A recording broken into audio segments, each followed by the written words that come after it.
kuiba ili aweze kufanikisha katika hii dunia. Ndugu Muislamu, kupenda dunia sio jambo zuri. Mtume Muhammad sallallahu alaihi wasallam huwa atuambia katika hadithi yake tukufu, asema hubu dunia ra'su kullu khati'a. Kupenda dunia ndiyo msingi wa kila ovu, kupenda hii dunia. Kwa hiyo ndugu Waislamu, tusiipende sana hii dunia ikatutoa katika njia. Muda huu tuliokuwa nao ndugu Waislamu, watu wengi tumeikamata dunia, ikiwemo saizi sana tunafuatilia sana masala ya uchaguzi. Mambo haya sio haramu, ila yatupelekea kuingia katika haramu, kwa sababu wakati wa swala sisi bado tupo katika kumtafutia mtu nafasi ya mtu ili sisi baadaye tuweze kuingia motoni. Kwa sababu gani? Wakati wa sala mtu anaweza kukaa sehemu ya kumwombea mtu fulani nafasi ili apate nafasi yeye katika dunia, ili yeye aweze kuangamia mbele ya Allah subhanahu wa ta'ala. Ndugu Muislamu, usitegemee kwamba siku ya kiyama Mwenyezi Mungu subhanahu wa ta'ala atakapotusimamisha sisi, yule mtu aliyekuchelewesha wewe kumwombea yeye nafasi ya kitu fulani katika dunia, usifikiri kwamba yeye atasimama kwa Mwenyezi Mungu subhanahu wa ta'ala kusema Mwenyezi Mungu, mtu huyu mimi ndo aliyefanya au mimi ndo aliyemsababisha huyu kuweza kuchelewa kukuabudu wewe. La, kule kila mtu atakuwa na jambo lake alilolitenda hapa duniani.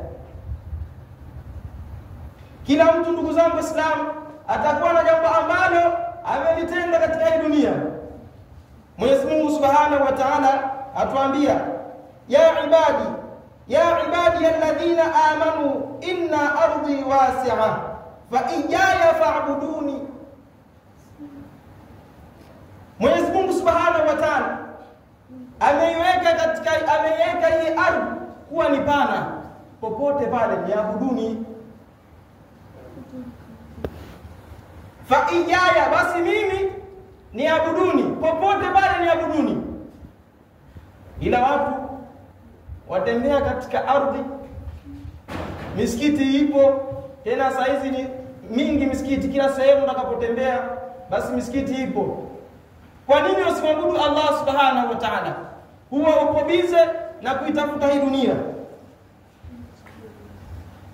Mwenyezi Mungu subhanahu wa ta'ala atuambia katika kitabu cha Sayyidina Daud katika Zaburi, atuambia ya ayuhan nas, enyi watu, ijakum wa raghabata fi dunya, tahadharini na kuipenda hii dunia, tahadharini na kujipendekesha katika hii dunia.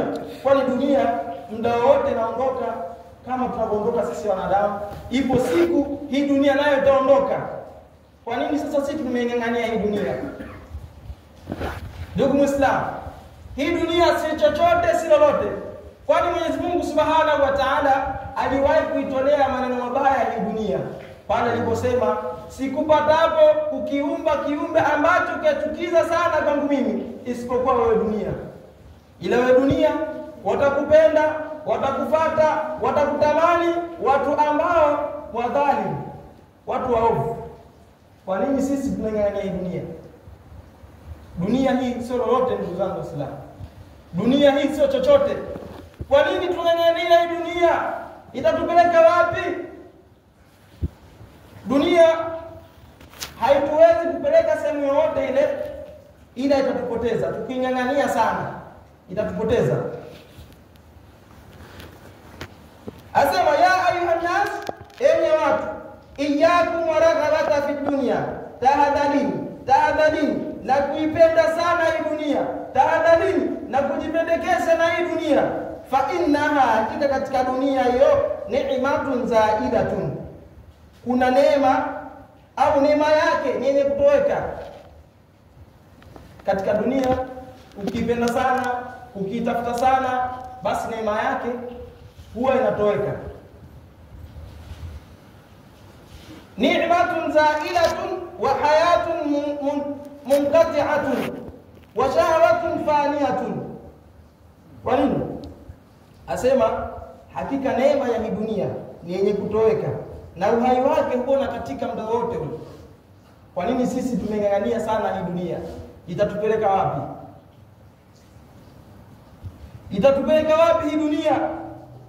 Na Mwenyezi Mungu Subhanahu wa Ta'ala alikuwa anasema katika Zaburi, kitabu cha Sayyidina Daud, asema wa hayatu munqati'atun, na uhai huu na katika, wa shahwatu faniyatun, na matamanio yake huwa yanatoweka vile vile. Matamanio yanatoweka katika dunia. Sasa sisi wanadamu wa zama hizi tunaing'ang'ania dunia. Hali kwa Mtume Muhammad sallallahu alaihi wasallam huwa atuambia katika hadithi yake tukufu, asema inna likulli sa'in ghaya, hakika kila mwenye kuhangaika ana mwisho. Wa ghayat ibn adam al-maut, na mwisho wa mwanadamu ni kufa kwake. Ndugu Muislamu, sisi huwa tunahangaika katika hii dunia, ila tujue ipo siku sisi tutakuwa na mwisho, na mwisho wetu sisi ni katika kaburi. Tunaandaa kitu gani? Tunaandaa kitu gani ili kiweze kutusaidia sisi katika kaburi? Kaburi jamani, kuna vitu vikali sana. Kuna vitu vikali sana, vitu viumizavyo, ila sisi hatujali hayo. Mashaka wengi wasimama na wazungumzia kuhusu masuala ya kaburini, ila yatokea huku, yaingilia hapa, yatokea huku, kutoka msikitini basi. Ni mtihani ndugu Islam. Ni mtihani sana. Asema idha ulqiya fi qabri, pindi tutakapoingizwa katika kaburi. Mwanadamu yote atakapoingizwa kaburini huwa aulizwa, ya abadi hal tarakta dunya au dunya tarakatka? Ya abadi hal jama'ta dunya au dunya jama'atka? Ewe mja, tunaenda wapi? Maisha gani tunatengeneza hapa duniani? Maisha gani tuliokuwa nayo hapa duniani? Kama katika kaburi huwa waulizwa maswali haya, ewe mja Mwenyezi Mungu, hivi wewe umekusanya dunia au wewe ndio umekukusanya hii dunia? Ewe mja Mwenyezi Mungu, hivi wewe umeiacha dunia au dunia imekuacha wewe? Raja'u wa tarakuka, wamerudi hawa jamaa zako na wamekuacha. Wa fi turabi dafanuka, na katika mchanga wamekuzika wewe. Una thamani gani katika hii dunia? Kama ndugu zako kila siku walikuwa wakupenda, walikuwa wanakuthamini, ila umetolewa roho, huna thamani tena katika hii dunia. Hali ya kuwa wewe ulikuwa unapambana katika hii dunia, umiliki hekari za shamba, hekari ya ardhi, ila siku ya mwisho katika kuingizwa katika kaburi, watu wale watasema kukuambia, au watasema kuambia wale watimba kaburi, kuwa huyu hakuwa mrefu kiasi hichi, huyu mchimbie futi 6, huyu mchimbie futi 4, wakati huku duniani una mahekari ya ardhi makubwa mapana. Kitu gani tunafanya hivi katika hii dunia? Ndugu zangu Waislamu, tutafakari sana katika hii dunia. Wapi tunaenda? Wapi tumetoka? Na tuendako tunatanguliza nini?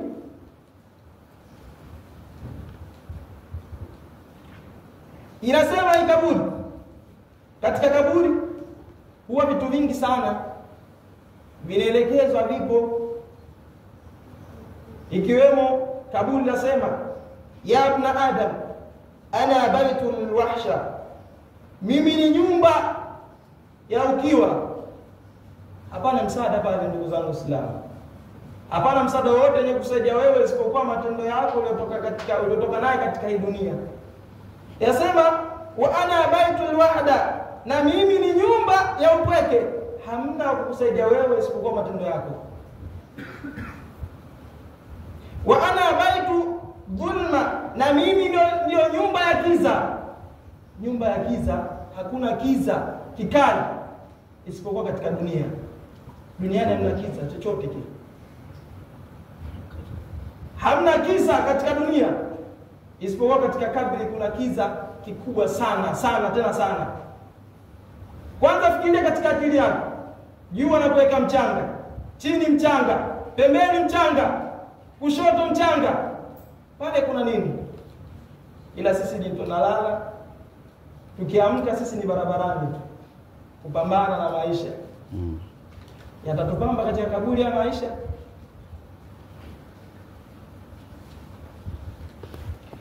Mwenyezi Mungu Subhanahu wa Ta'ala asema, man asbaha harisan ala dunya, mwenye kupambaukiwa katika hii dunia, mwenye kupambaukiwa katika hii dunia, lam yazid min Allahi illa bu'da, wala hazidishi chochote kwa Mwenyezi Mungu isipokuwa mbali tu na rehema za Mwenyezi Mungu. Hatozidisha kitu chochote katika hii dunia. Mwenye kupambaukiwa na dunia hazidishi kitu chochote isipokuwa kwa mbali na hii dunia. Wala mina dunia, wala katika dunia hiyo illa nakara, isipokuwa mateso tu. Mateso yanapatikana wapi? Watu wengi wapambana wapate chochote kitu, ila kadri wanapopambana ndio kadri wanapopata mateso katika hii dunia. Ndugu Muislamu, tusiwe kama mshairi mmoja alisema, amuelezea mtu, akaitu walakinnani lastu adri min aina wa basartu amami tariqa fahashaitu kaifa lastu adri limadha lastu adri. Mshairi mmoja alielezea, alikuwa anamuelezea mtu mmoja, alikuwa anasema kuwa akaitu, nimekuja, walakinnani lastu adri min aina, lakini nimekuja sijui nimekuja kutoka wapi. Wabasartu amami tariqa fahashaitu, nimeiona njia mbele yangu mimi nikaifuata. Kaifa, vipi nimeiona njia? Lastu adri, walimadha lastu adri, na kwa nini sijui? Lastu adri. Tusiwe kama huyu mtu. Sisi tumekuja duniani, tena Mtume Muhammad sallallahu alaihi wasallam katuelekeza kwa tumekuja duniani lengo kuu ni kumwabudu Allah subhanahu wa ta'ala. Ila wanadamu wa saizi tumekuwa kama huyu mtu aliyemzungumzia huyu mshairi, kuwa amekuja, ila amekuja hajui amekuja kutoka wapi, na amekuja hajui amekuja kufanya nini. Yeye ameona njia tu mbele yake kaifuata. Na kwa nini ameifuata njia hajui, yani hajui chochote kile. Kwa hiyo huyu ukimwangalia katika upande mwingine tunaweza kusema huyu ni mpungufu wa akili. Kwa hiyo sisi wanadamu tusiwe kama huyu. Sisi wanadamu tunajua jenga kitu ambacho kimetuleta katika hii dunia ni kumwabudu Mwenyezi Mungu Subhanahu wa Ta'ala. Mshairi mwingine alisema, la dara almar'i ba'da almaut yaskunuha illa allati qabla almaut yabniha. La dara almar'i ba'da almaut yaskunuha illa allati kanat qabla almaut yabniha.